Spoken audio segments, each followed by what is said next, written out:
Well, welcome to the fourth event of the Galloway Glens series on climate, species and habitats. Very welcome to you all. Slightly different this time. We're doing this one from a carving shed. And I've got Sam next to me, Sam Boucher. How's it going, Nick? And Sam, what are you going to be doing with this log? So tonight I'm going to be carving our red cedar log using chainsaws and various power tools into something hopefully you'll all recognise. Right, tonight's going to be a bit different. Say, throughout the whole evening, Sam is going to be carving an animal out of this piece of wood. And at the end of it, we're going to give this animal to the Kikubi Development Trust. They're going to stick it on eBay.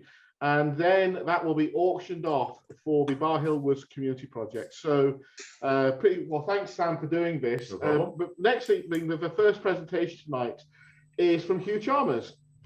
Now, Hugh is now retired from Border Forest Trust, so we're broken into his retirement, or his holiday, as he likes to call it.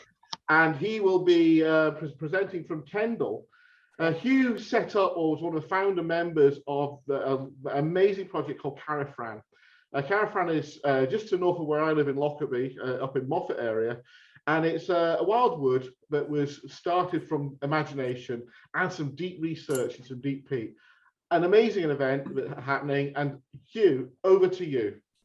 Well, thanks very much, Nick. Yeah, hope you can all hear me, and thank you very much for inviting me to come and speak to you about Carafran Wildwood, because 20 odd years ago it was just a bare glen. So anyway, I worked for Borders Forest Trust from 99 to about 2009. So the first 10 years, and a lot of that time was spent at Carafran, organising what we've achieved there. And I think Carafran has really taken off as a poster child for the rewilding movement. And that's despite the fact that no one really knows how to properly say the word. Carafran, is it Carifran? Whatever, Carafran, Cryfran. But it's a great place, the seat of the Raven. And I'm going to take you through the process of what we did over the first real 10 years, and then talk a little bit about what else Borders Forest Trust is doing in that area. And yeah, it's all about ecological restoration, and Borders Forest Trust is doing a fine job in leading in that subject in the Borders. I'm down in Kendal at the moment, just having a wee breakdown here. Some wonderful western wildwoods down here, and in fact we did gather some high acorns, and we've used them at Carafran because they're the proper sessile oak, very high oaks up there. So yes, so I think I can now say goodbye to the Loch End Oaks and say first slide, please. Thank you. This is good. I'm not really enjoying this. I'm not getting any feedback from you out there, but I hope you're all hearing this, and we'll get something interesting from the chainsaw as well. Anyway, the first slide shows you where Carafran is based. So we've got 600 hectares of Carafran wildwood, a valley in Moffatdale. And so you can see that in the middle of the screen there. Going to the next slide already, that's fine. So wildwood, well, this slide shows that there ain't no wildwood there. It was a very bare place, and yeah, it's changed massively now, but it's been a very bare place for a long time. This is a poem on the left here called The Heart of the Ettrick Forest. Carafran is just next to the Ettrick Forest, so maybe it's part of it. And back in 1808, he said, "The scenes are desert now and bare, where flourished once a forest fair." And I thought this was great when I came across this poem in Marmion by Sir Walter Scott, partly because, unlike many people, he actually knew what kind of trees were in the wild forest. So he talks about aspens and rowans and pines, and it's fantastic. And the creatures, wild boar and wolf and deer. He doesn't mention beaver because it was gone by that time. Anyway, we won't go there tonight. Next slide, please. Thank you. So this is just looking at the top part of the valley, and there's one or two features up there. The highest part is Firthope Rig, just near to White Coombe, and White Coombe is up to the right there, and it's 821 metres, so it's one of the highest hills in South Scotland, highest in the Borders. Always not as high as America, 840. So into the left here, that above the black crag there, that's Raven Crag, or the Kerry Fran from the Old Welsh. And behind that is Rotten Bottom, which is quite significant. I've based a high bog with deep peat. Very interesting. But you can see that the rest of the valley is basically, there's some heather on the steeper slopes where the sheep couldn't get to it, but the rest of it is basically a little touch of bracken and grassland. So very poor, very species poor, which is interesting when we consider that there's a triple SI. We'll go into that in a minute. Next slide, please. Okay, so the story begins with a group of people in Peebles Environment Concern, and we'll talk about the characters in a minute. And they came up with an idea to have a place where we could restore the forest. And it was Dr. Philip Ashmole, a retired ecologist at Edinburgh University, early retired like me, I must add, way back in the day. And he thought, well, we've nothing, the Borders is particularly poor in native woodland, and why is that? And it's for cultural reasons, but things have changed. Can we get it back? We want to restore the woodlands because there's so much that we need from woodlands. So we did start off with a mission statement. I think this is very important, and it's all the facts of how things happened are recounted first of all in the Carafan Wildwood Story, the book there by Myrtle and Philip Ashmole.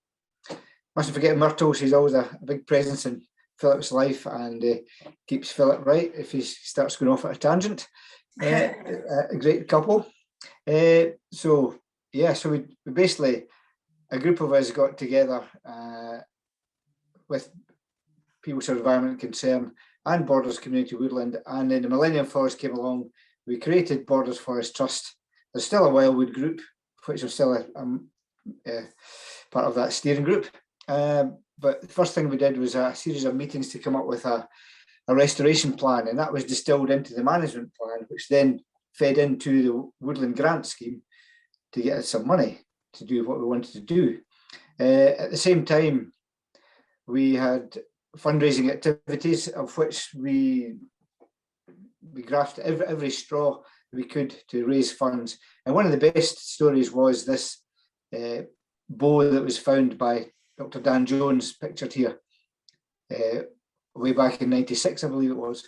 And it turned out it was a yew flat bow, 4,000 years old, really lost at the time of when the wildwood was flourishing. So a great connection there. And in the back of that, we did some peat coring, so we could look at the palynology that was held in the peat cores. So we knew that a forest did exist 4,000 years ago at its full extent in Carafan. So that's great, because a lot of people didn't believe it could or it would. Next slide, please. Yeah, so really after a great bunch of people getting together, we put together a woodland grant scheme. We distilled it into this Carafan Wildwood map, and if this is everything I'm showing here is actually on the Carafan Wildwood website and Borders Forest Trust website. So if you want to look more details, you just do. But I do like this map. It just shows so much information. So it tells us where we planted the trees, what kinds of trees, and we really did take into account the science, the ecological site management, etc. Looking at soils. So we had the science right, and we thought we could do it. But thinking you can do it and do it is a different thing. At the same time, on the right there's a fantastic picture by my good friend Chris Rose. It's a Carafan it's a peregrine Carafan. A fantastic picture there. Not a photograph, it is kind of photorealism, but an amazing picture, which sold for the original about £5,000, and the rest we made prints and made at least another 5,000. So we had to raise money to buy the land, which we found from a local farmer. He wanted £1 million. We beat him down to 330,000. So and we tried everywhere to get money, but it turned out the best way for us to get money was a kind of early form of crowdfunding, which was amazing. So we took on founders that each gave £500 each, and we've got over 800 founders. Then after we bought the land, we've now got stewards. So we got a good amount of money together to buy the land and to manage it. We also got some money from the Millennium Forest to fence round the site. So you'll see the map there on the left, that's the extent of the 600 hectares. And we basically need a fence all the way around it to keep out sheep and goat, not deer. The deer are in there, and they always will be. But yeah, there's some people in down there having a meeting in the Crown Hotel in Peebles. I think it was disappointing that we in the Borders found this wonderful site for Borders Forest Trust, but it was in Dumfriesshire. So our apologies for continuing the tradition of reaving, of stealing things from other people, which is very strong in the Borders. Next, please. Okay, now this is when the problems start. So you may recognise some of these people here. This is Chris Miles from SNH. Then second from him, Jonathan Warren, SNH, and then Philip Ashwell on the right. And then the chap with the hat is John Savoury. So Chris has a clipboard in his hand. So that's when he started getting worried. So basically we wanted to take their lovely triple SI, part of the Moffat Hills triple SI, and completely change the management from having 700 sheep and 150 cows to none whatsoever. We have made this point in the past, I won't labour it, but later on the area became a special area of conservation for the list of habitats you see there. And I don't think we would have been stuck in the conservation prison. We may not have been able to do what we've done at Carafran. We might have been stuck in all these designations. Next slide, please. Yeah, I must say that SNH back then, now Nature Scott, were very kind, and they did pay for the first 2.5 years of project officer for Borders Forest Trust, and so that was me. So thanks very much to them, especially Jonathan and Chris. Thank you. So this is an early photograph. No trees, except, hang on, there is a tree in the background there, where one tree survives. So again, this is part of our fundraising input. So we have one rowan tree there, and just keep an eye on that, and we'll look at that later. Next slide, please. Right, this is where it starts getting controversial. If you can see, we've been using some chemicals and some plastic guards. So this is really when it comes down to getting the money and reassuring your funders, especially from Forestry Commission, as it was then, from a woodland grant scheme. We're basically obliged to plant a certain density, and the trees have to be, I think the word was established by year 5. Now, we were planting up to 550 metres, an exposed site with poor soil and various other issues. So it was quite hard. So we had to give the trees the best chance they could. So we did actually put a pre-planting Roundup spray on there. We'd done our research. Roundup was seen then, and maybe now, depends what you feel, is one of the least offensive chemicals. We have also put, we've planted 500,000 trees there now, and we've probably put just under 500,000 little bits of plastic there as well. So, can we do it without that? That's the question, and we can talk about that later on. But at Carafran, we didn't exclude deer, but we did use herbicide, and we did use plastic tubes, the small Volgars. We do know that if you take sheep off an area of grazing, the first thing, within a few years, you will get a massive number of voles, and in winter time they just nip out and think, where's all the grass going? There's no grass. Okay, I'll just eat your trees. So they can be a complete failure of trees there. Thank you. Next one.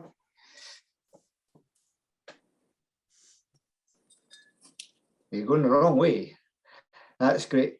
Okay, so up on the left there, You'll see Michael Matthews, lovely chap, since deceased, but Michael was part of People's Environment Concern and really set up tree seed gathering from tiny refuge, remnants of trees in the borders. And this is actually 2 little areas of trees at Carafran itself.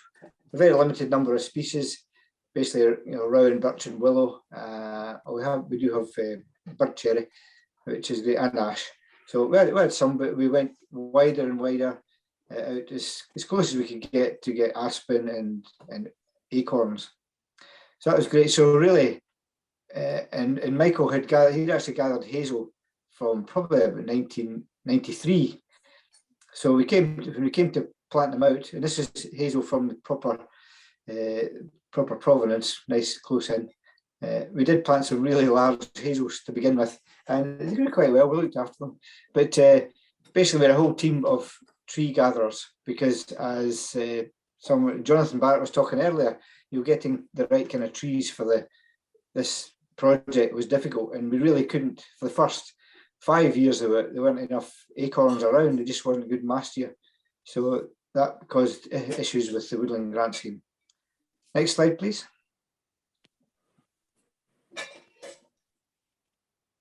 Okay, it's a series of mishaps, an endless series of mishaps. So yeah, take care, do not start fire. With some very dry springs back in 2001, 2002, not helped by our neighbour setting fire to his heather, which then consumed part of our lovely expensive fence. He did actually let his own quad bike fall down the hill into bits, so there's some got our own back there. But it's difficult. We have trees go on fire, and then the snow comes on top, and it's a very steep place for just doing logistics. So there's all sorts of challenge. And then of course we had a challenge from existing feral herbivores, and that's on the left there. You'll see quite a number. I think there's about 40 feral goats there. So next slide, please. So this is going back into history, but yeah, back in 29th of July 2000, we had a public meeting in Moffat, which I was there, and I was very open about what we had to do, and we had to move on the feral goats, and that basically caused a big furore, and people were very, very keen to close us down.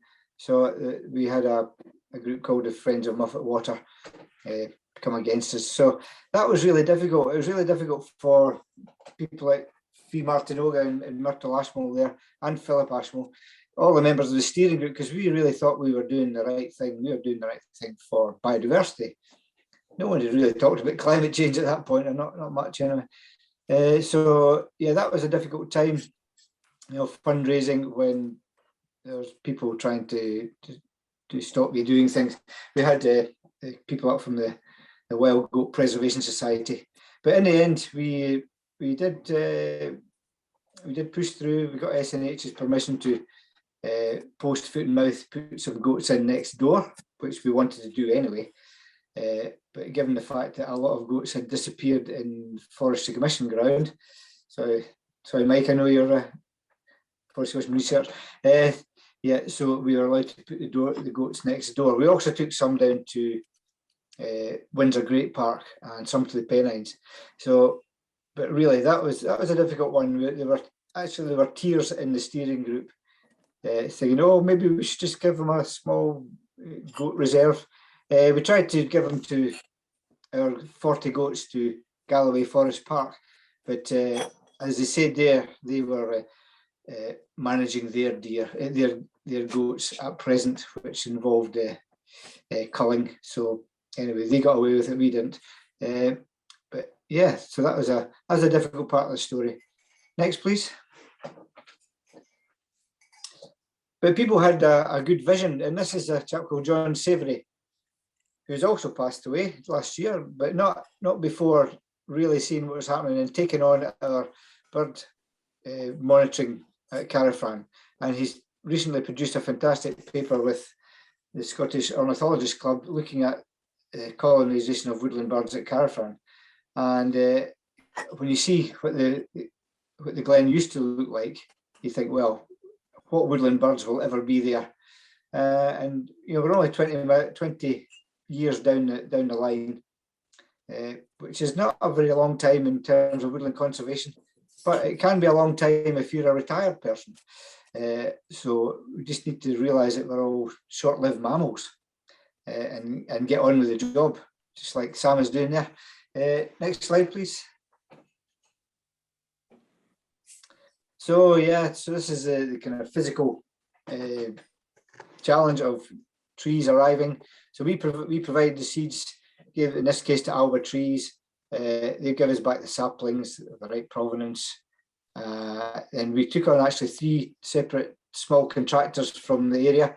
This is David Cairns from Moffat, probably the contractor that's planted most trees at Carafran, so we'll give him credit for that, out there in all weathers. So yeah, 60,000 trees per year for 7 years. That was our schedule, and enrichment planting still goes on. Next, please. Yeah, so at the same time we're looking at proper. It wasn't just planting trees for the sake of it. We're looking at ecological restoration, looking at what we'd lost. And one of the things we lost was this little fern called Woodsia albensis. And so luckily they were collected out by Victorian fern collectors. It was very, very popular at the time. Apparently by women especially, because they weren't really supposed to look at plants that had rude sexual parts, whereas the ferns don't. So they're collected out and by the Victorians and then put back into this place right up the top of Carafran by Botanic Gardens. So that's good. You're looking at the whole remit, whole gamut of things to restore. And I see Laura Keenan, that is Oblonga Woodsia. That's right. Thank you. Next, please. Yeah, and so we've done the kind of, as we have dealt with the Forestry Commission Woodland Grant Scheme, and we want to do ecological restoration further up. So we're now looking at montane scrub, and one of the best remnants of this fern here. Oops, someone's coming in here. What are you doing? This is Galloway Glens partnership. That's fine. So we're now looking at this lovely willow. It's just a sign. And this is up at near the Grey Mare's Tail at Loch Skeen, and there's a wee remnant of these willows, the Salix laponum. So that's where we were able to get some. Next slide, please. Yeah, and at the same time, we're out there fundraising for all this activity, and this is media exposure way back in 2001. I wanted to check out Fee Martinoga, a local author, done some amazing things, an ecologist and forester. That's her in 2001, and she appears later on, and I wanted to see how she's changed. Next slide, please. Yeah, and from day one, we had lots of willing volunteers, and this is a team of them here. The chap in the red is Stan Tanner, who died a few years ago, a very lively chap, ex-Forestry Commission and Search and Rescue Dog Association. And at one point, his ex-boss came to see what he was doing and asked him why he was planting all these funny little native trees. And Stan just said, well, because you wouldn't let me. So Stan eventually got his way. He's a wonderful chap. And these other volunteers next to us way back in the day. And if you go to the same place now, you basically can't see that hillside. There's too many trees in the car park. Next, please. Yeah, at the same time, we had Forestry Commission woodland officers not on our backs really, but really being supportive. But wanted to make sure that we made things work. And basically, things were going very slow in 2004, and they said, well, look guys, you're going to have to do a bit more. You're going to have to use more herbicide. You're going to have to put some more tree tubes in, bigger ones, and we're going to have to change the way you shoot the deer. So basically, we ended up getting a night license and out of season license for deer, for culling the roe deer. So basically, again, that all takes money and time, and you've got to find the money for it. And to their credit, Borders Forest Trust stood up to the mark. I mean, at that time, if we hadn't done increased deer control, I think we may have lost the first 100 hectares of trees, and then have to pay the money back to Forestry Commission with interest, and that would have been goodbye Borders Forest Trust, and I wouldn't be here tonight. So we really had to take the things seriously and get the trees growing. Next, please.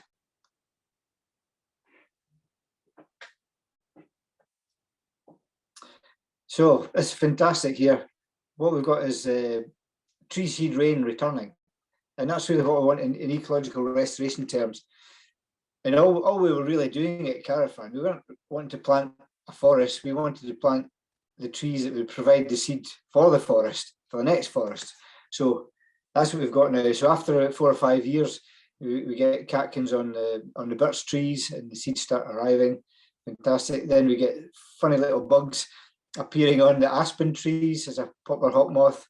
Fantastic. And just to say, that was my dog Jay, who was with me for most days at Caravan for over 9 years, and enjoyed herself, and she's gone to doggy heaven as well. So as well as Stan. So as new life begins, we're starting a thing that's going to last. We hope. We can say forever, but as long as the climate will allow, we hopefully last for hundreds of years. There'll be a wildwood at Caravan. Next, please. And here we have Media Exposure 2020 with Fee Martinoga. I think she looks younger there. There is something in her attic that needs to be investigated. So thanks to Fee. Next slide, please. So if you haven't seen it before, this is what Caravan looked like last summer. I think it's looking very good. We did our best to design it as a wild looking wood, and it's got a way to go, but lots of young trees, lots of, there's even acorns there now, lots of seeds happening and protected. And yeah, it's going to be an example for us all. So if you do want to know about it, go onto Borders Forest Trust website or pick up the books, either of the books there. Journey in Landscape Restoration is our latest book, which is amazing, and lots of stories of, it's kind of how-to book really. Lots of inspiration, and you can show how a small group of determined people can make things happen. Thanks very much for that, and I look forward to the rest of the conference tonight. Well, I say, I've got a bald eagle here. I don't think that's what it's going to be, because it's not a typical Galloway bird. Now, those of you who came in late, or I maybe started too early, stood next to me is Sam. Sam's been covering himself in sawdust and glory, hopefully, and this was a piece of red cedar, and it's coming along nicely, isn't it? It is, yeah. The red cedar cuts really nicely, which is why it's one of my favourite woods to carve. But yeah, it's coming along quite quickly here, so won't be long till we get the power tools out. It's becoming remarkably quickly, actually. So I always thought there might be a problem of having a live carving simultaneously to events with speakers, but having looked around the corner a few times, we can see already that it's not going to be an otter. Right, Hugh, that presentation was amazing. I've got a couple of queries from the comment section that I'm going to ask you. I just certainly see you maybe answered some of them, but Lynn asked, how do you protect without deer exclusion? I guess shooting with deer, but is the long-term ambition to be able to just have deer part of the habitat? Yes, absolutely. Deer are always seen as part of the habitat, but we know there's no predation, and we know that with lots of deer, roe deer especially, well, I suppose any species of deer, we can't have too many of them. So what we're doing is we do a proper assessment of their impact, almost continual assessment, and we are taking out probably between 20 and 30 deer every year there. So they've never been fenced out, but we do take them out, and obviously it's done with humanely. And important to note, all those deer will go into the food chain, and venison is it's a sustainable product which you probably should eat more of. It is. It's always taken locally, and actually quite a lot of time we bring parts back and we leave. We have pegged out a carcass with an eagle cam on it one time, so that's nice. We didn't see any eagles, but we did lose the camera. But someone pinched the camera. Okay. But yeah. You're right in the middle of the Golden Eagle project, of course, so there is eagles sometimes in that area. In fact, there were eagles before that, yeah. Okay, there's one other question, and it's actually for one of your presenters, Dr. Mike Perks, and he's querying, do you consider sheep at all compatible for woodland expansion? So I guess it's, is this the scale of sheep, is it more than anything else? Okay, right. Thanks, Mike. And Mike, I meant to, something I missed in my notes there. I meant to mention that we at Carafan, we have taken on board the carbon sequestration funding. So that's, we're fully carboned up. But in terms of sheep, I don't think there's any place whatsoever for sheep in ecological restoration in the UK. Other grazers may apply, but not sheep. Yeah. In a few weeks' time, will Galloway Glens be having another presentation which will be talking about rewilding as a sort of subject. We're actually calling it landscape restoration because rewilding is a fairly contentious term. It means different things to different people. Some think it means wolves everywhere. Some people think it means putting a wild corner of their garden. It can mean anything, but we're talking about landscape restoration, and we are going to be using herbivores there. But in that instance, it's cattle we'll be using in a lowland pasture environment as opposed to an upland environment. So a different sort of project. I mean, I've nothing against sheep. I think sheep have a place, but they can in a mosaic of a landscape, but not an ecological restoration, not in large scale rewilding. Yeah. That's brilliant. Well, Hugh, thank you very much. If you'd like to drop into the chat room, I can't see it from this location. There'll be other questions coming in if you'd like to maybe just answer a few of them, etc. But next, we're going to move on to the next presenter. So, Scott Hunter, if you could maybe start sharing your screen. I've got no visual cue about what's going on here. I'm just stood in front of a block of wood, really. Scott is a visual artist, specializing in photography, but also is looking at the art and science and mixing it all up. And I've seen some of his work. It's pretty outstanding. And Scott, if you'd like to unmute yourself and maybe have a chat about an award I saw you'd won called, I couldn't quite work it out, it said FUVA. Maybe you'd like to explain what that means whilst I get around the corner. Right, so FUVA is Friends of Edinburgh University Visual Arts Award, and that was for my degree show project called Am I the Wasteland? And that was actually looking at post-industrial sites along the Fife coastline. So this evening, I'll touch on some of the processes that I used in that project and how I want to implement them into a woodland project that I started in 2019.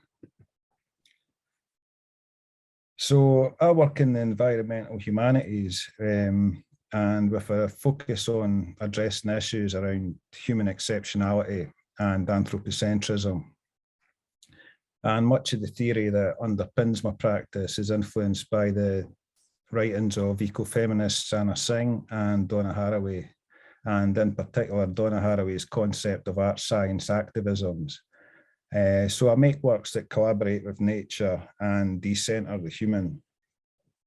So through combining experimental photography with photographic fieldwork, I aim to break formalist thinking and create imagery that generates an intrigue in the audience and opens up a discussion on the viewer's terms. And human exceptionality has been guilty of causing divisions between human and non-human species. Our language can be held responsible for some of that.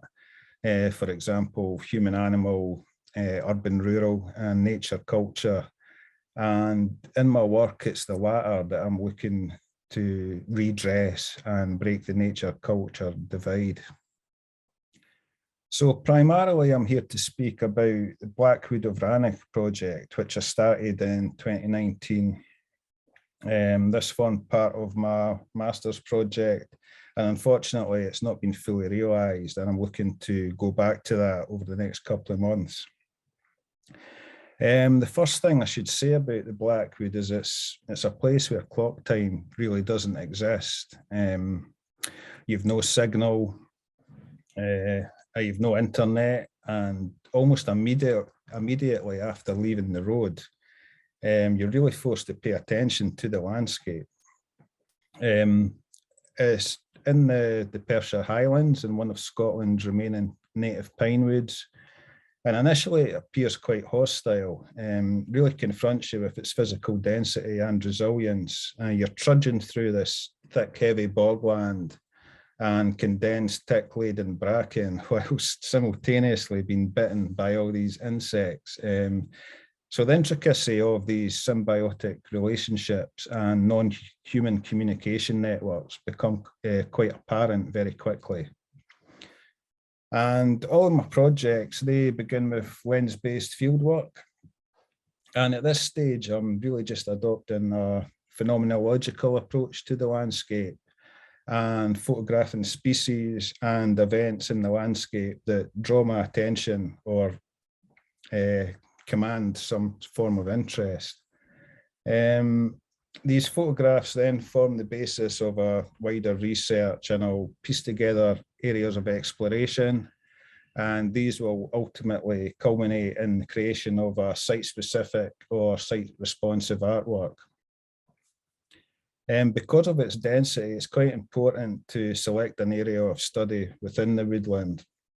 And this act of just staying still reveals many secrets. And I started to think about concepts of life and death, transience, ephemerality, and time and temporality, as the forest really forced me to observe, to listen, and to contemplate. And I should also stress, at this point in my research, I was interested in phenological shifts.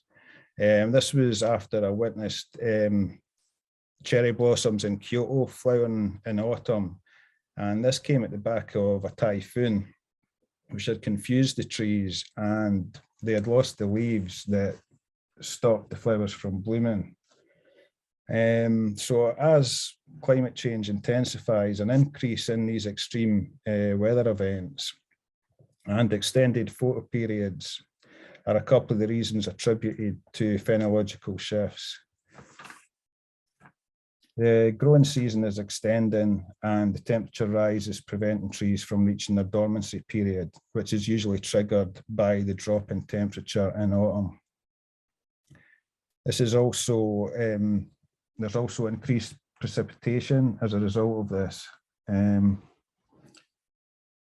But as a photographer, I was fascinated by the rapid changes in light in the forest and how it could instantly shift from light to dark and then back again. And this dramatic movement was very similar to that of a film set. And I began then thinking about photosynthetic and mycorrhizal activities. There was a very distinct vibrancy above the ground when the sun was shining, and this swiftly transferred to the undergrowth after sunset. And as darkness descended, I became more and more interested in what was happening under my feet, as I could feel the forest floor really teeming with life. My colleague Joanne Matthews was studying bogs at this time and had developed a technique for making sound recordings from inside the wetlands. When we returned to the university and began studying our fieldwork, we decided to combine our studies and make an audio-visual piece that drew attention to unseen ecologies. You can see stills from the piece here.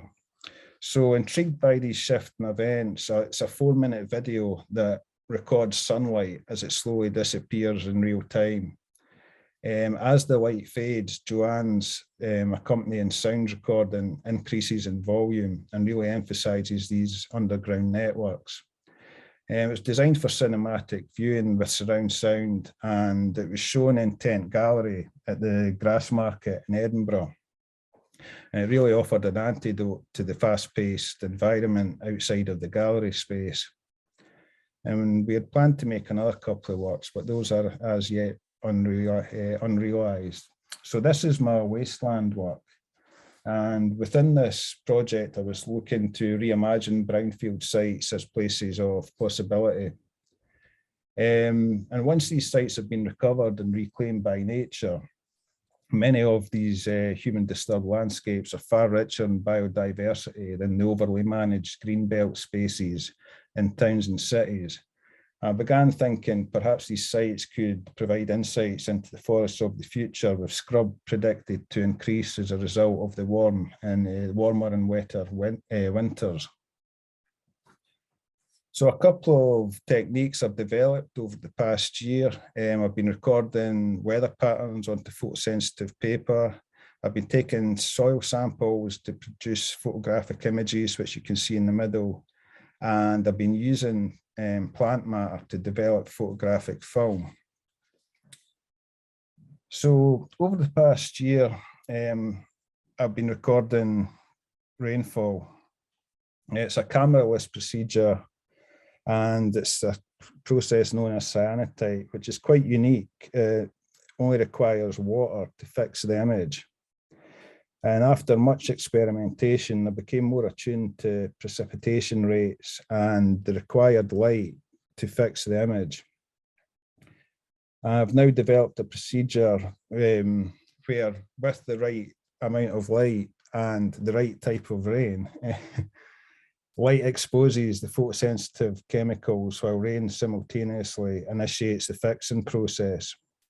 And mimicking the landscape, these works continually react and evolve over varying periods between 1 and 8 hours. This allows me to make a direct connection with nature, recording the temporal and providing a deeper insight that a lens-based process can't replicate. Rainfall in Scotland has now increased to 13% above average, and as we move into warmer winters with an average rise of 3 degrees, this increased precipitation during the winter months is expected to cause flooding in our forests and affect phenological shift as snow cover decreases. These are the pieces currently on exhibition at Summer Hall Gallery in Edinburgh, and I plan to take these work into the forests and work on these between late December and March. Soil chromatography process. I became interested in this when I was studying the underground networks, and I wanted to photograph the soil basically. I feel it's quite important to represent the landscape volumetrically. And I began thinking about earth processes and came across this process. It was developed by a botanist, and it's another cameraless process that indicates the chemical, physical, and biological characteristics of the earth. It's mainly utilised by farmers, and it provides a snapshot of a soil's vitality and health. So these pictographs that you can see on the left here vary in their characteristics depending on the soil's quality. There's 3 distinct zones that are suggestive of mineral, carbon, and humus content. Separate zones with little interaction symbolise poor quality soils, while more complex patterns signify soils of a higher grade. And when I display these alongside photographs from the landscape, these seem to benefit from the opinion that science and analog photography are still seen as absolute truths. This combination of the familiar and unfamiliar has been successful in opening discussions with the audience, who are keen to learn about the process, but also curious as to what the data and information the pictograms convey. In my 2 most recent shows, I've been brave enough to exhibit the chromatograms on their own. These are from the post-industrial sites, but through showing these on their own, it certainly creates more intrigue, and it's opened up more discussions with the viewers. I'm currently in the process of taking samples at the Kellis Woods in Dunfermline, which is an ancient woodland which is under threat. There's developments around the perimeter of it, and I'm interested in recording the chemical effects of this development. The final process that I've used is using eco-developers. So I'm quite keen to create a non-toxic artistic ecosystem that utilises materials from the sites that I'm working at. So whilst my current projects embrace the repurposing of organic and industrial waste materials, my analogue photography is complicit in the pollution of waterways. So I want to redress that. I've been working on a series of organic film developers and evaluating the effectiveness of these. These have been made from kitchen waste, local plant matter, and bladder wrack seaweed. The results have varied, although they've been reasonably successful. And research would suggest with a bit of refinement, this is a process that I can use in my practice. To extend this into the forest project, I'll use organic matter and water retrieved from the forest to develop new methods of image making. To process the black and white film, the organic material must contain a high phenolic content. So during my next visit, I will retrieve plant matter, moss, and fungi to develop the accompanying film photographs from the site. Furthermore, I'm keen to examine the differences in the chemical reactions between the fresh water from Loch Ranic against the seawater that I've previously used from the River Forth. So to conclude, over the coming years, I intend to develop a library of images that document climate-related changes in the landscape. Elaborating on my current fieldwork techniques, I look to build concepts that explore the relationship between the photographic image and ecological activities in the landscape. And building up an archive of these images from human disturbed landscapes and the native forest enables comparisons between the two. In the Anthropocene, almost no part of the planet remains untouched by humans. However, the least disturbed or the most pure samples in Scotland are likely to belong to these ancient forests with their rich biodiversity and complex ecosystems. So thanks for listening, and I would encourage any questions regarding the process or any suggestions how I can develop and expand on this research.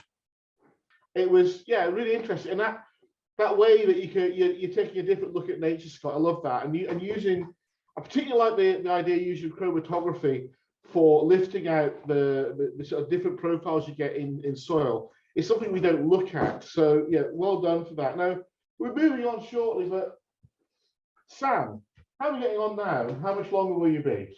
I reckon 20 minutes and we'll be about there. So power tools are out now, so we'll get his face in, smooth up the rough edges, get rid of some of the fuzz. I got to give him a pedicure and get his feet done. Okay, yeah, you can't have a, I know it's a bird of prey. I don't know if anyone's guessing what it is. It's got very big feet, and it still has a sort of hooded bald eagle look, but I'll be very annoyed if Sam does a bald eagle because this is meant to be a Galloway bird. But I'm sure it'll come through good. The other thing, maybe 20 minutes it'll be finished, but it actually won't be ready to go to auction yet, will it? No. So the plan is to let the wood dry out for a few days, maybe even a week, and then I'm going to get the spray gun out and we'll spray it up to, so it's hopefully definitely not mistakable for a bald eagle. Well, okay, definitely not going to be a bald eagle, right? And our last presentation of the night is kind of tying the whole concept we have at the moment. We've just had COP26, which I think we can all say was an indeterminate finish. Through, obviously an extraordinarily difficult place to get the entire world to agree with one thing, that maybe saving the planet is a good idea. That's for them to decide. However, our next president, Dr. Mike Perks, we talk about the role of trees in carbon sequestration.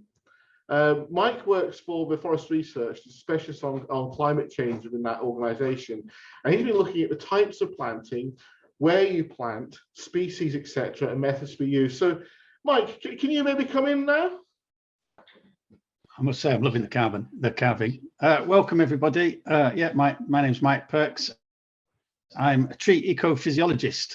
That means I understand how trees interact with the environment. And I'm going to talk to you about carbon and climate change, fundamentally understanding forest carbon sequestration. I'm not going to name all of the co-authors, but I'm standing on the shoulders of a huge number of collaborators in presenting to you today. Next slide. So just to put it into context, the climate emergency has highlighted the potential role of forest and forestry and their importance in the carbon cycle and their potential for climate change mitigation. The UK government has committed to net zero emissions targets by 2050, the Scottish government even more ambitious.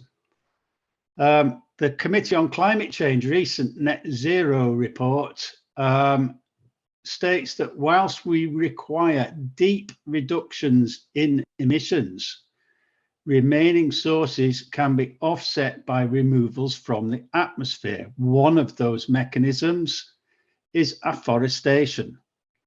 And it's relatively cheap. It's relatively well understood. And it has other co-benefits depending on the levels of which depend upon the species which you choose. So there are excellent opportunities to remove CO2 from the atmosphere via afforestation. The recent net zero report in October last month is proposing 30,000 hectares across all of the devolved administrations per year in terms of new planting. So I'm going to talk you through and hopefully illustrate and help you develop your understanding of the issues of carbon in woodlands and forests, how much there is and how does it change. Next slide, please. So really, it's all a question of balance. Through the fabulous process that is photosynthesis, which occurs in the leaves of trees and any other green foliage, we obtain carbon. And at a system level, we lose carbon through respiratory processes. So it's some balance game. Next slide, please. And if we do these sorts of assessments in an oak forest, then we see that we have a number of losses here indicated in red. These are the respiratory losses, which we can attribute by measuring at different points in the ecosystem to soil respiration, stem respiration, branch respiration, and then we have the CO2 uptake by the tree through photosynthesis. And when we remove one from the other, we get a net ecosystem productivity. That's the amount of carbon that has been gained from the atmosphere.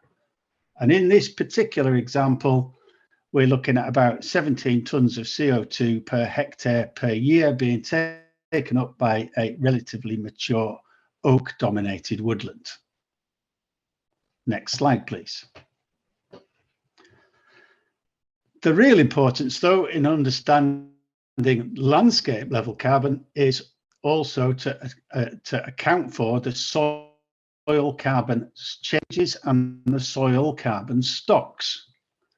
If we look at the graph on the left of your screen, there are a number of different soil types from left to right in increasing carbon density. So the two brown ones are organomineral soils, the sort of pale brown bar, and deep peats or organic soils, the tallest bar there.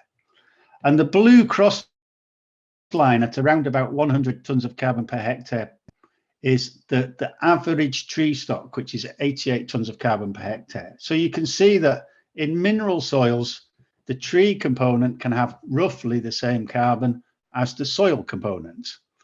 But if the trees are on the organomineral or organic soils, the soil component is far more important. So we have to really be careful if that's where the woodland is developing, because the stock within the soil is potentially a large source of CO2 to the atmosphere.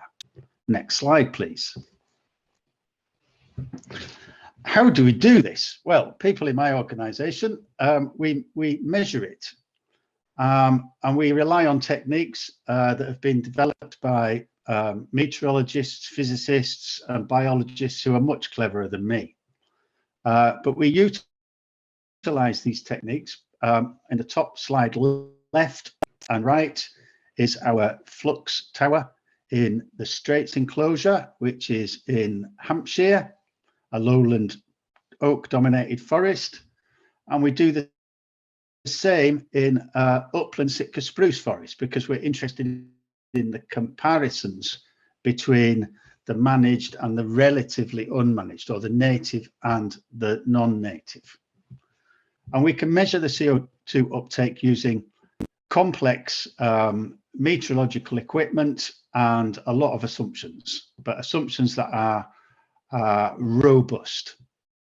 And if we go to the next slide, there's other ways to measure carbon if we don't have a flux tower, because these are difficult things to instrument, manage. They're expensive facilities.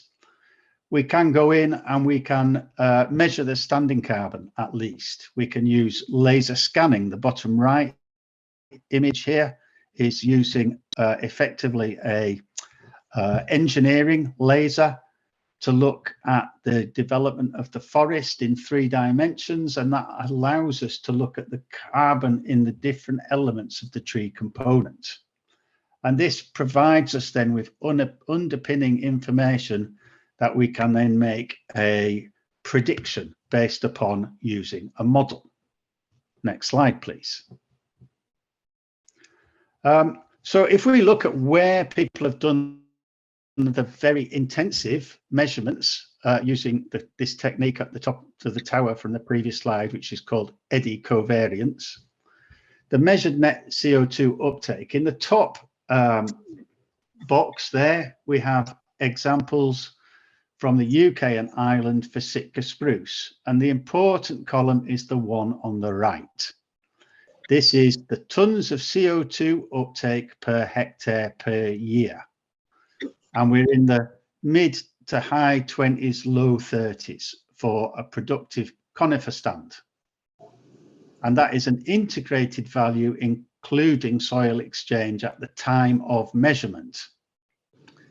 If we look at oaks, Alice Hall, France, then we're at about 16 to 18. If we look at, spread our net a bit further into Europe, looking at beech forests, then we're at about the same levels, apart from when we get much, potentially much older.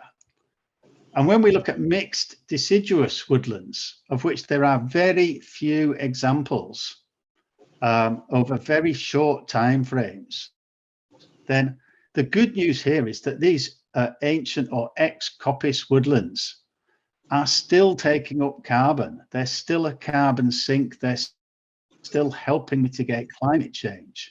But the rate at which they do that is really rather low. So it's important that we maintain our ancient woodland resource, because they're still providing us with a service. But we can see that if we decide, depending upon which type of woodland we decide to use in an afforestation scenario, we might get different timescales over which we deliver the climate mitigation benefit. Next slide, please. So we sort of take our intensive data and we try and spread it. And we try and spread it by using models of tree growth, and an understanding also that there are different levels of management intervention. So the lowest level of management intervention, number 1, is forest nature reserve. I think Scott gave us a very good example of that with the Blackwoods of Ranic. Then in the centre, we have close to nature and combined objective forestry. That might be continuous cover management, or it might be areas where there's high diversity and lots of interest from visitors. An easy example of that might be the Chromatography forest in the Glen, the base of the Glen Cairns. And then we move to the more commercial forestry focused species, intensive even aged, and production for woody biomass, which is a relatively new concept and it's done over short rotations. So how do these things balance up? Next slide, please. Oh, sorry, that's a repeat. Next slide. So here, if we're looking at both oak forest, mixed broadleaf, native pine and Sitka spruce, on the left-hand side, we have the carbon stocks. And we have the carbon stocks as they develop over time in different time slices. And we can see there that for the majority of these, the mixed broadleaf, the oak forests, we're accruing carbon over the period over 100 years. What happens with the commercial comparator is that you gain very high carbon stocks. They then drop because you've harvested the forest and then they build again. And that is a cyclical process. If we look in the right-hand graph, this is the annual uptake dependent upon the age. And we can see again that sawtooth because of management in some of the forests, but in many of in all of them, it varies. It varies with climate. It varies with weather. You have good carbon uptake years and poor carbon uptake years. The positive message here is that all of the options are delivering some benefits by the period of 25 years in the examples given. The key point here is, though, that in the examples given, the broadleaf and native forest examples are all on low carbon soils, which is why they're positive at that point. Next slide, please.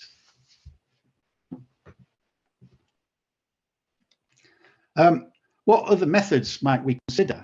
This is a colleague's experiment on a site, an upland south-facing hillside in the Lake District, edge of the Lake District, which was a poorly growing conifer, which has then been converted to a native woodland through the deployment of a technique called direct seeding, where you're providing viable seeds which may have been pre-treated to overcome dormancy, and you're overstocking it in terms of the seed rain. You're artificially developing seed rain, and this I think is at 7 years. And you can see that there's a very diverse assemblage of species. They're doing very well, but the important consideration here is the ground vegetation management and cultivation that was necessary to get that start.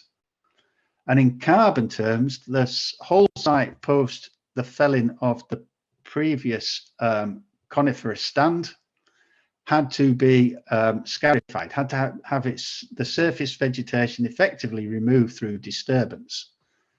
And on an organo-mineral soil like this, that's a big debt. So the woodland is great, but at the moment it's a source of carbon, not a sink, because it still needs to build more above ground carbon to overcome the losses that have come from the disturbance to reach the result, which is a nice mixed woodland. Next slide, please. There's also ecological implications to consider in terms of the species choices that we might make. If our desire is to develop new wildwoods, native species assemblages, we have a declining palette.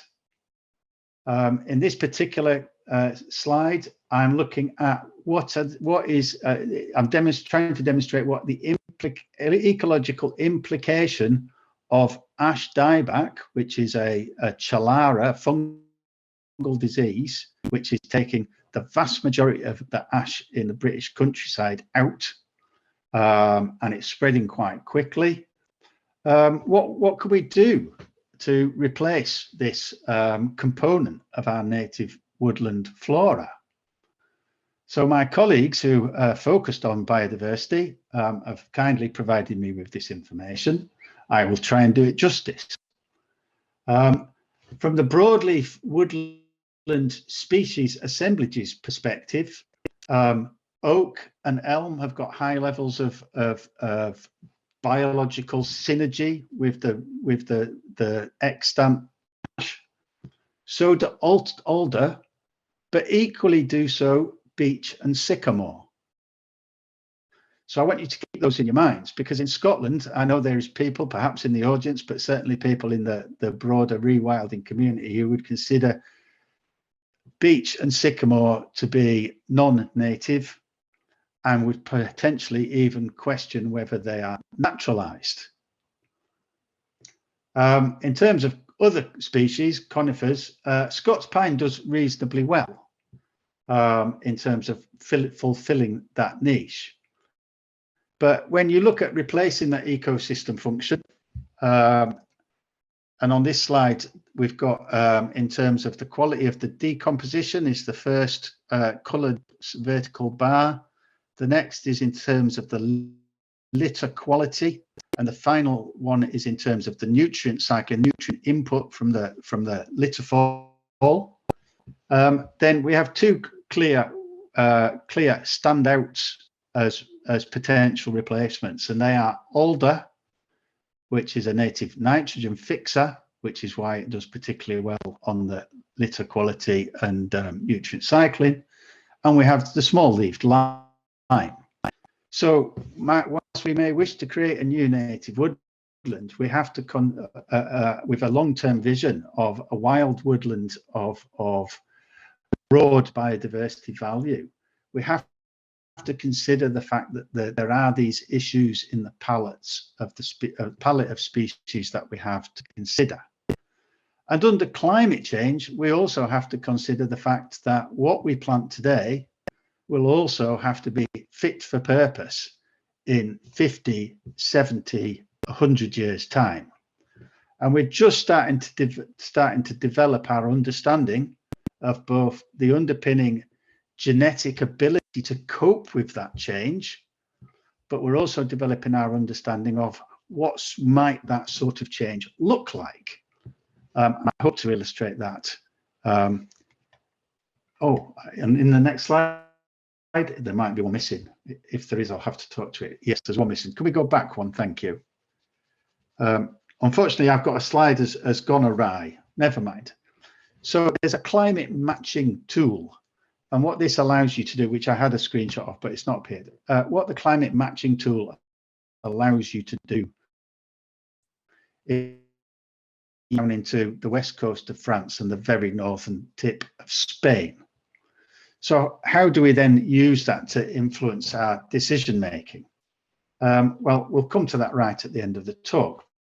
But it's important to realize that in such a long-lived species, you have to try and make decisions now that are going to be fit for purpose over the lifetime of the woodland type, the woodland that you're wishing to develop. Next slide, thank you.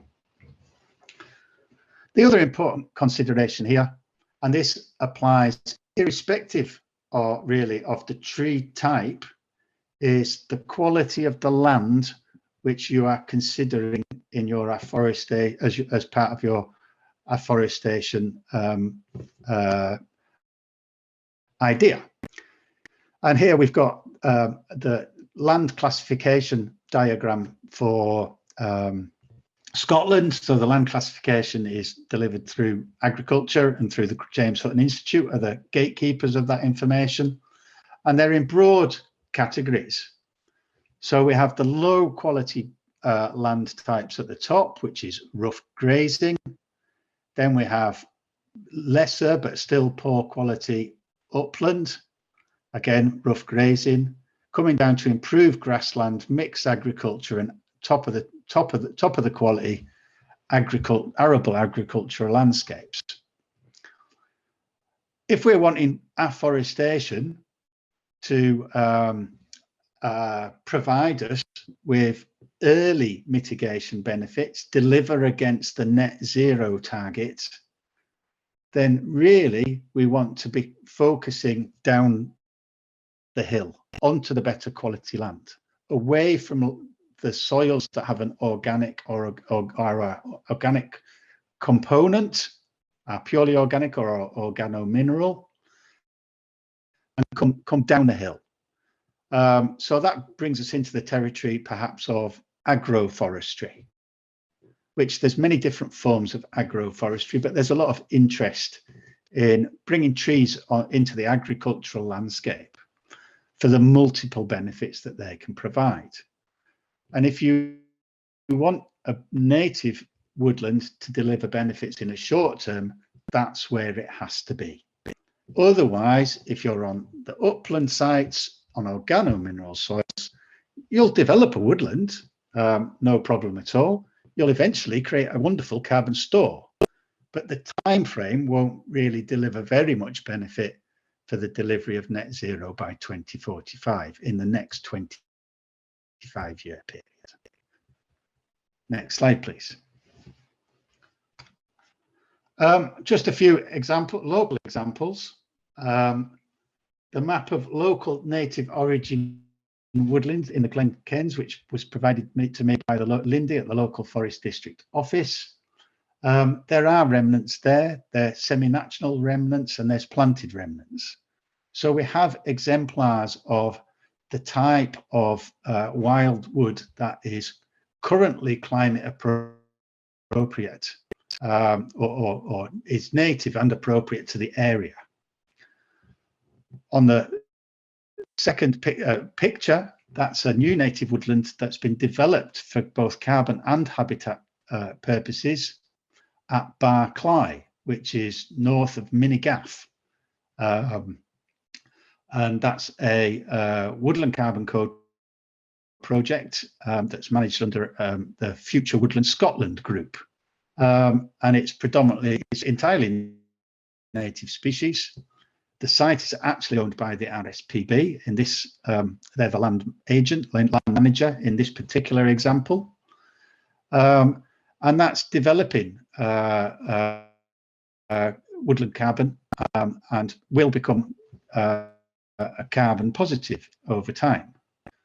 In this instance, not particularly organic soil, so it's probably already a benefit. So I'm going to sum by saying, well, what are your other choices? Or what other things might you consider? And there's a long list. I'm not going to name them all. They're not officially signed off by the Forestry Commission. I've got a couple of exemplars. If we move to my final slide, please. So what for climate native species for the future? We have native species, birches, rowans, alders, aspens, Scots pine. We have naturalized species that could provide a very useful way of filling niches for native trees that are now diminishing due to disease, like ash, such as sycamore. But perhaps we also need to consider stretching our envelope a little bit further again, and think about what climate native species might be, because a tree is a long-lived organism. And these two slides here illustrate two potential options, I feel. They're in a trial. The trial is entirely focused on developing short rotation forestry for biomass provision. So over a 25-year period, probably as a maximum. On the left, we have aspen, but this is not strictly native aspen. This is hybrid aspen, which has therefore additional vigor from the hybrid component. And it is doing a phenomenal job on this particular site, which is in Fife, of growing, providing timber, and it's well visited by wildlife. There's plenty of fungi in the soils. And on the right, we have a non-native alder, which I think you'll see there immediately that it's not coped too well with the climate, because we've got a lot of irregular stems, but do we perceive that to be a problem? I'm not providing an answer. I'm interested in the audience's idea and expression of these sort of alternatives or additions. The genetic advice now for climate resilience is to consider a proportion of any new scheme to bring material from further south. I would consider that providing productive woodlands as part of that component will deliver climate mitigation. Stems can be retained and become canopy species, and understory can develop. So perhaps there's a means of delivering on both objectives, climate mitigation on the short term and the longer term ambitions for development of wildwood structures, by considering a more varied mix at the point of inception. Thanks very much for listening. That was really interesting, Mike. And I think it's quite good point to reflect that sometimes within the Woodland and Forestry Society, there's an us and them situation, that commercial forestry is all bad and it's all got to be native woodland. And actually, it's a far more complicated picture. I think you've illustrated that really well, particularly with the idea of what is a future native. So I've been very interested in as well, that things that we decry as non-native, like beech, sycamore, is native further down the country. And one of the outcomes of climate change is a warming climate. And you would expect, if humans weren't there spreading the seed, that these species would gradually march north anyway. There's a couple of questions coming from the audience. We'll go to them in a minute. But first of all, do you know what it is yet? I think it's no longer a bald eagle. No, I'm hoping the forked tail gives it away, is the plan. So yeah, so in the Galloway Glens, we have a number of projects. The one project we haven't got anything about is red kites. So I think in this one evening, we've fulfilled that objective. There's a little bit of finishing to do yet, isn't there, Sam? Just a little bit, yeah. Got to finish well, I just spent the last hour carving a tree to not look like a tree, and now I've got to carve it to look like a tree stump again. So that seems like a strange thing to do. But yes. Yeah, so now so Sam's going to carve it into a tree now with a kite on it. So we'll give that back to Sam in a minute. But first of all, maybe some questions from the audience here. Now, I'm not in front of my monitor now, so if more questions are coming in, I'm sorry, it's a little bit late, but maybe the experts in the room will try and answer them. But I'm going to start off with Kate. Kate was saying, are we now thinking that perhaps the end of biomass planting a element of carbon sequestration? And with these, it might be nice if Hugh as well these answers. So Mike, you first. Yeah, thanks for that question, Kate. I'm just reading it as well because there was a little bit of hesitancy in Nick's feed there. Yes, the data that I presented today is based on the in-forest carbon stocks. If you then do a broader life cycle assessment of the value, yes, you have to follow the harvested wood products. We've done this. We can do this.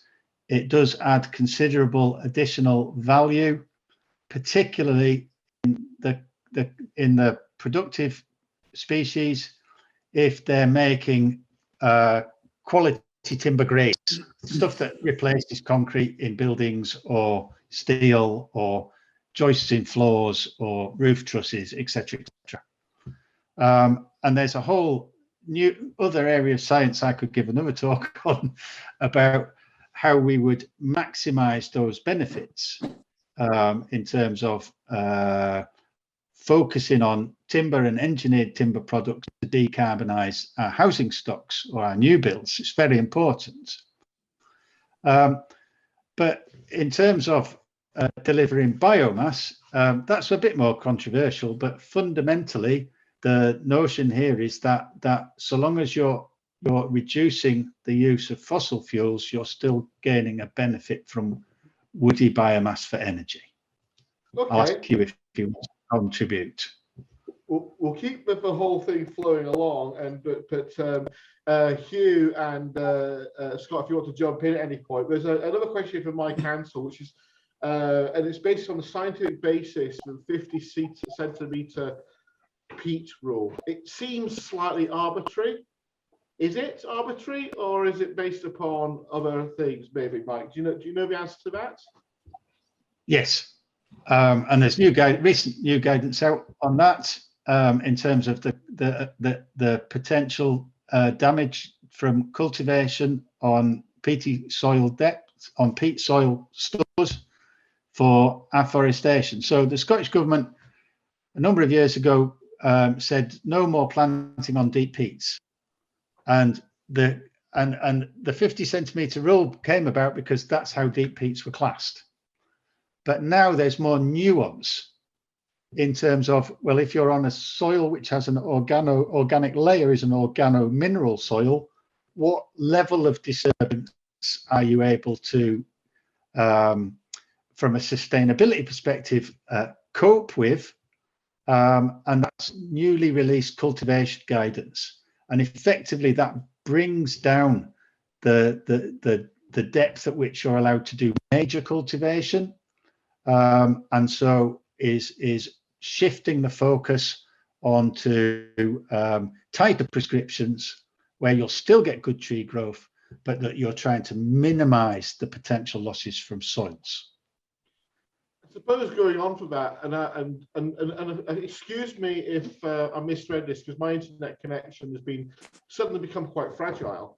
But in some of the slides, it seemed to indicate that the success of your woodlands at being great sequesters of carbons depended as much upon the soil that it was planted upon, and maybe some of our most valuable land for other elements of life, like our arable land, there's potentially greater value on that because the soil has already been damaged by cultivation, and creating that carbon store in the soil as well as in the timber gives a greater and swifter benefit. Did I misread that through the fuzzy connections?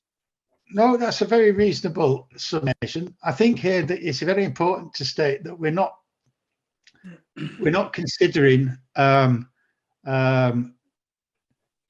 we're considering land sharing, land sparing ideas here. It's not we need so much more of this that we can't do that. It's about integrating woodlands into the productive landscapes, because that's where we get the biggest win. That can be. Can I jump in there, Mike and yeah. Nick? Yeah, and I agree with what you're saying, Mike. Absolutely. Yeah, that 50 centimetre thing, that was a bone of contention. I thought it was going to be a metre for a while, about 10 years ago. Anyway, my point is really about multi-purpose woodlands. And you know, even those amazing hybrid aspens can be all part of kind of wildlife forest. And that I was actually part of Reforest in Scotland as a director for 6 years, and our strapline is, you know, restoring the land and the people, so we can actually get people back into forest as well, and be doing things in the forest as well as the biodiversity. Remember, we have a biodiversity crisis, and sequester carbon. So every forest is going to be its own little balance of whichever one of the three it is. So we can do it, and you just, if you get the chance, you'll get the site and do what you can, do the best you can. It will depend on your own motivations, but we can almost do everything. Yeah, you can even grow food in the forest.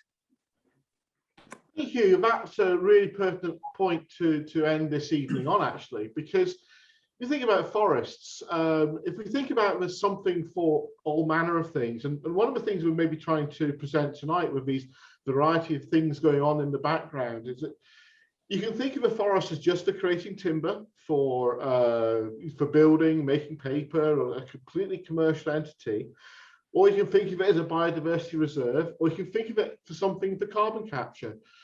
But if you can also think of it as something for people, and why can't it be all of those things? And we're going to need timber products for the foreseeable future, more and more of them, instead of concrete and the issues that produces, and also for things like art that we have behind us, and people to walk in and for recreation. So I suppose going forward, we can, with proper planning, do all of these things with our forests and include things like agriculture. I have no idea if I'm even speaking to anyone anymore because the internet is extremely fragile here. But I'd like to, if possible, ask everyone who's in the audience, if you'd like to unmute yourselves and maybe give a round of applause to all of the contributors, Sam in particular. Come along, Sam. Sam is absolutely plastered in sawdust. My workstation is plastered in sawdust. And thank you very much to all the presenters. And let you know, the next event will be coming from the city. We're going to be going hybrid again. Hopefully we've got good internet. And we're going to be going to the edge of the wood this time. We're going to be going to see the black grouse of the region. A very special bird, a bird that is threatened, quite frankly, with extinction, an important bird. And included in that process, our art section is going to come from our bard. We've got Chris Raleigh, ex-RSPB, and the rest of the meeting's RSPB officials talking about how Burns used the landscape to inspire himself. So we'll see you in 2 weeks' time. Thank you very much, and over and out.